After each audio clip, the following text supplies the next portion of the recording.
Depression যারা suffering করে তাদের জন্য কয়েকটা অ্যাডভাইস। আপনি কি করবেন, আপনাকে একটা ভালো একটা পরামর্শ হচ্ছে কি, আপনি ঘুমের আগে অ্যাপসম সল্ট বাদ করবেন। কারণ যারা ডিপ্রেশন সাফারিং করে তাদের হচ্ছে যে প্রচুর পরিমাণে ঘুমের সমস্যা। তাদের ভিতরে হ্যাপিনেস নেই এবং সে ঘুমাতে পারে না, তার ভিতর অলওয়েজ টেনশন, তার কোনো কিছুতেই ভালো লাগে না। যারা অ্যাপসম সল্ট ঘুমানোর আগে তার হাতটা বাদ করতে হবে। মনে করেন একটা পাত্রের ভিতরে আপনি কিছু অ্যাপসম সল্ট রাখলেন, রাখার পরে দুই হাতটাকে ওই পাত্রের ভিতর ভিজিয়ে রাখলেন ঘুমের আধা ঘন্টা আগে। তাহলে কী হবে, আপনার ঘুমটা ভালো হবে, আপনার ব্রেন ভালো কাজ করবে। কেন ঘুম ভালো হবে? কারণ অ্যাপসম সল্ট হচ্ছে ওর ভিতর ম্যাগনেশিয়াম আছে, আর ম্যাগনেশিয়াম হচ্ছে যে আমাদের ঘুমের জন্য দায়ী, আমাদের নার্ভাস সিস্টেমের জন্য সবচেয়ে উপকারী একটা ভিটামিন মিনারেলস হচ্ছে ম্যাগনেশিয়াম। ম্যাগনেশিয়াম হচ্ছে যে অ্যাপসম সল্টের ভিতর থাকে।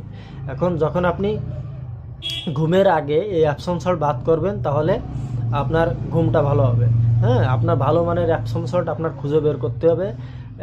যখন খুঁজে পাবেন তখন হচ্ছে যে আপনি এই ধরনের অ্যাপসম সল্ট ঘুমের আগে আধা ঘন্টা আগে এই অ্যাপসম সল্ট আপনার হাতকে বাদ করবেন, অ্যাপসম সল্ট দিয়ে ওর ভিতরে হাতটাকে ভিজিয়ে রাখবেন। ভিজিয়ে রাখার পরে 10 মিনিট বা 15 মিনিট বা 20 মিনিট ভিজিয়ে রাখার পরে আপনি হাতটা তুলে ফেলবেন এবং ভালো তোয়ালে দিয়ে আপনার হাতটাকে পরিষ্কার করে ফেলবেন। আপনার ঘুম ভালো হবে এবং আপনার শরীরে পর্যাপ্ত পরিমাণ ম্যাগনেশিয়াম যাবে।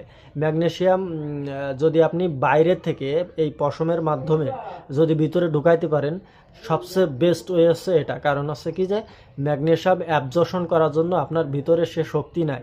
অ্যান্টিবায়োটিক গ্যাসের ওষুধ খেয়ে খেয়ে খেয়ে খেয়ে আপনার ভিতরে সেই ম্যাগনেশিয়ামকে অ্যাবজর্পশন করার জন্য, হজম করার জন্যই সেই পর্যাপ্ত অ্যাসিড আপনার ভিতরে নাই। এখন সবচেয়ে বেস্ট হয়ে হচ্ছে যে পশমের মাধ্যমে, শরীরের পশমের মাধ্যমে, এটার মাধ্যমে যদি আপনি ম্যাগনেশিয়াম শরীরের ভিতর ঢুকাইতে পারেন, এটা হচ্ছে সবচেয়ে বেস্ট ওয়ে।